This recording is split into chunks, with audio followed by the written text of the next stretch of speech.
Quand on pense à l'Afrique, on imagine souvent des savanes infinies, des animaux sauvages et des marchés colorés. Mais il existe une autre facette. On voit rarement des villes aussi propres, organisées et belles, rivalisant avec les plus belles d'Europe ou d'Asie.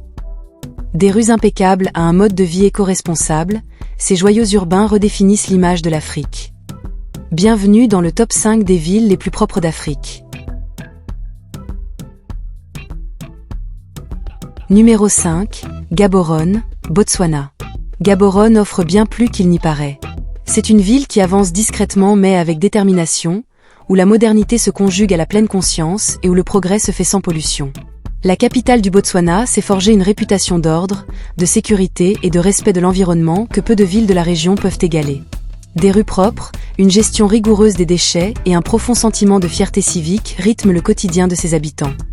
Récemment, la municipalité de Gaborone a lancé une vaste campagne d'entretien de la ville, visant à améliorer les infrastructures, à entretenir les routes et à contrôler le respect des normes d'hygiène dans les commerces. Dans les espaces publics, des poubelles aux couleurs vives sont facilement repérables, permettant aux habitants de garder leur environnement propre. Et ce ne sont pas que des paroles en l'air. Les personnes prises en flagrant délit de jet de déchets sont tenues responsables en vertu de la loi stricte du Botswana sur la santé publique et la gestion des déchets, qui a déjà conduit à des dizaines d'amendes pour pollution de la ville. Mais la propreté de Gaborone n'est pas l'œuvre du seul gouvernement, c'est un effort collectif. Des groupes de jeunes comme le Global Shaper Gaborone Hub, en collaboration avec Sustain 267, organisent des projets éco-responsables, concrets, tels que la plantation d'arbres, le nettoyage des quartiers et des initiatives de recyclage créatives. Les écoles et les petites entreprises se sont également jointes à cette mission, promouvant le compostage, la réutilisation des matériaux et inspirant une culture du développement durable chez les jeunes citoyens. Grâce au partenariat épique entre l'Université du Botswana et les autorités municipales, même les eaux usées bénéficient d'une seconde vie. Les eaux usées traitées sont réutilisées pour l'aménagement paysager et l'agriculture urbaine, tandis que la recherche se poursuit sur la transformation des boues organiques en biogaz, une source d'énergie renouvelable qui pourrait alimenter une partie de la ville à l'avenir. Et en matière d'espaces verts, Gaborone ne manque pas d'atouts. Le barrage de Gaborone et les parcs environnants offrent des havres de paix loin de l'agitation urbaine, dans un cadre propre, calme et accueillant. Ici, la paix n'est pas un concept abstrait, elle est palpable à chaque coin de rue. Si vous recherchez sérénité, structure et durabilité, Gaborone est un exemple brillant au Botswana. En 4e position, Port-Louis, la capitale de l'île Maurice, une ville qui brille autant que les eaux turquoises qui l'entourent. Connue pour ses plages de cartes postales et son charme multiculturel, Port-Louis s'est discrètement forgé une autre réputation, celle d'être l'un des environnements urbains les plus propres et les mieux gérés d'Afrique. Ce qui distingue cette capitale insulaire, ce n'est pas seulement sa beauté, mais aussi son profond engagement en faveur du développement durable.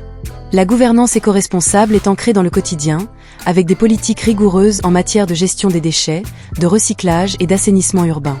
Partout dans la ville, les habitants sont incités à trier leurs déchets, à réduire leur consommation de plastique et à entretenir les espaces publics.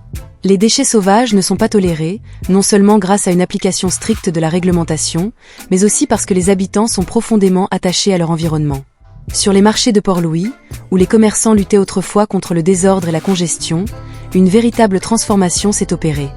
Les étals sont désormais bien agencés, les allées dégagées et les déchets sont collectés et recyclés efficacement. Ce même souci du détail s'étend au front de mer, où les ports sont entretenus avec précision, et aux quartiers résidentiels qui témoignent d'ordre et de discipline. La propreté de Port-Louis reflète la réussite sociale de l'île Maurice. Avec un indice de développement humain élevé, des institutions solides et une culture ancrée dans l'unité, la ville incarne un parfait équilibre entre progrès et préservation. Son gouvernement, en collaboration avec les citoyens et des groupes privés, continue d'investir dans des initiatives vertes, de la plantation d'arbres au système de transport durable. À Port-Louis, la beauté n'est pas seulement naturelle, elle est aussi le fruit d'un travail délibéré. Chaque rue impeccable, chaque parc soigné et chaque rivage, scintillant témoignent d'une histoire de coopération et de respect. C'est un lieu où modernité et nature coexistent en harmonie, prouvant qu'une ville insulaire peut être à la fois d'une beauté à couper le souffle et remarquablement durable. Numéro 3, Windhoek, Namibie. Nichée entre des montagnes escarpées et d'immenses plaines désertiques, Windhoek figure parmi les capitales les plus propres, les plus sûres et les mieux organisées d'Afrique. Son équilibre entre ordre et convivialité la distingue de nombreuses autres villes du continent. En flânant sur ces larges boulevards, on est frappé par un calme remarquable. trottoirs impeccables, circulation fluide et espaces publics qui semblent refléter la discipline de ses habitants. Dans un monde où l'urbanisation galopante engendre souvent le chaos, Windhoek offre une impression de sérénité et de maîtrise. Ici, la propreté n'est pas le fruit du hasard ni de quelques campagnes gouvernementales, elle est profondément ancrée dans la culture. Les habitants considèrent la beauté de la ville comme une responsabilité partagée. Jeter des déchets ou vandaliser des biens publics est socialement inacceptable, et la communauté veille à transmettre ces valeurs aux jeunes générations. Les écoles promeuvent l'éducation à l'environnement et la fierté civique est célébrée comme une vertu nationale. La municipalité de Windhoek joue également un rôle essentiel, en gérant l'un des systèmes de gestion des déchets et de recyclage les plus performants d'Afrique.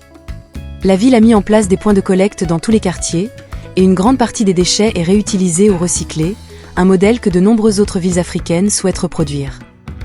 Des inspections régulières, l'implication de la communauté et des amendes sévères garantissent l'efficacité de ces systèmes. Les parcs publics et les espaces de loisirs sont tout aussi bien entretenus. On y croise des familles se détendant sous les acacias, des enfants jouant librement et des bénévoles participant à des opérations de nettoyage le week-end. Il ne s'agit pas d'efforts imposés par le gouvernement, mais de véritables actes de fierté civique. Outre sa propreté, Windhoek excelle également en matière de gouvernance, de sécurité et d'urbanisme. Ses infrastructures modernes, ses services publics fiables et son faible taux de criminalité créent un environnement à la fois sécurisant et tourné vers l'avenir. En résumé, Windhoek est bien plus qu'une ville propre. C'est un exemple concret de la façon dont l'unité, la discipline et la fierté communautaire peuvent transformer une capitale en un modèle de vie urbaine durable pour toute l'Afrique. Numéro 2, Victoria, Seychelles. Victoria, capitale des Seychelles, allie avec brio le charme d'une petite ville à un engagement environnemental exemplaire. Comptant environ 25 000 habitants, elle est certes l'une des plus petites capitales au monde, mais son attachement au développement durable est remarquable. Chaque recoin de la ville témoigne d'une culture qui place l'environnement au cœur de ses priorités. Les espaces publics sont impeccablement entretenus et la beauté naturelle des îles est soigneusement préservée. La ville a mis en place des systèmes pratiques pour minimiser les déchets, notamment un système national de consigne pour les bouteilles en PET et les canettes en aluminium. Cette initiative encourage le recyclage, tant pour les résidents que pour les visiteurs, réduisant ainsi considérablement la pollution plastique et favorisant un sentiment de responsabilité collective envers l'environnement. Au-delà de ces politiques gouvernementales, des entrepreneurs locaux transforment le développement durable en innovation. Par exemple, Kyle de Boutet, de Bricole, transforme des filets de pêche usagés en produits utiles et commercialisables, démontrant ainsi qu'une économie circulaire peut prospérer même dans une petite ville. L'engagement communautaire joue également un rôle essentiel dans la culture éco-responsable de Victoria.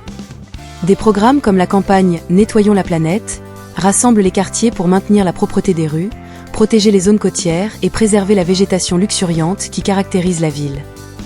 Ces efforts dépassent le simple cadre esthétique, ils renforcent une philosophie partagée.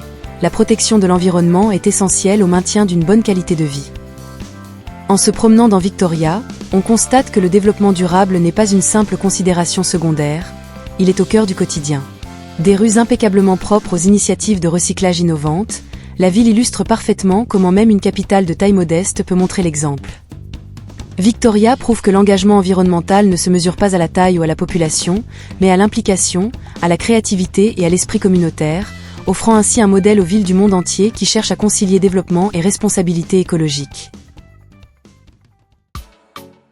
En première position, Kigali, la capitale du Rwanda, est un exemple éclatant de la façon dont la discipline, la fierté civique et l'esprit communautaire peuvent transformer une ville. Réputée pour être la ville la plus propre d'Afrique, Kigali affiche des rues impeccables, des espaces publics ordonnés et des espaces verts magnifiquement entretenus. Ce niveau de propreté n'est pas le fruit du hasard. Il reflète des décennies d'engagement de la part du gouvernement et des citoyens pour créer une ville qui incarne le développement durable et la fierté des espaces publics. L'un des piliers du succès de Kigali est Umuganda, une journée nationale de services communautaires organisée chaque dernier samedi du mois. Ce jour-là, des citoyens de tous âges et de toutes professions se rassemblent pour nettoyer les rues, réparer les infrastructures, planter des arbres et améliorer les quartiers. Cet effort collectif a non seulement permis de maintenir la ville impeccable, mais a également renforcé la cohésion sociale et favorisé un profond sens des responsabilités partagées. Les habitants sont fiers de leur contribution et considèrent Kigali non seulement comme leur foyer, mais aussi comme le reflet des valeurs et du progrès de la nation. Les politiques environnementales ont renforcé cet engagement culturel. Depuis 2008, le Rwanda a interdit les sacs plastiques à usage unique, réduisant drastiquement la pollution et établissant une norme mondiale en matière de protection de l'environnement. Une application rigoureuse de la loi garantit son respect, tandis que la sensibilisation du public encourage les citoyens à adopter des alternatives durables. Les résultats sont tangibles. Quasiment aucun déchet, des rues bien entretenues et un paysage urbain où infrastructures modernes et verdure luxuriante se côtoient harmonieusement. La transformation de Kigali est bien plus qu'une réussite visuelle. Elle représente la renaissance d'une nation attachée à l'ordre, à la bienveillance et au développement durable. La ville démontre qu'une gouvernance efficace, associée à une participation citoyenne active, peut créer un environnement urbain propre, sûr et accueillant. Kigali n'est pas seulement la ville la plus propre d'Afrique, elle est un modèle de ce qui peut être accompli lorsqu'une société s'unit autour d'un objectif commun, prouvant que la vie urbaine peut être ordonnée, verte et inspirante. Ces villes sont la preuve vivante que la propreté n'est pas un luxe, mais une culture. Elles écrivent une nouvelle histoire pour le continent, une histoire où le progrès brille autant que leurs rues. Alors, laquelle de ces villes propres aimeriez-vous visiter? Dites-le nous dans les commentaires ci-dessous. Et si ce voyage à travers les villes les plus propres d'Afrique vous a plu, n'oubliez pas de liker et de vous abonner, car d'autres reportages passionnants du continent arrivent bientôt.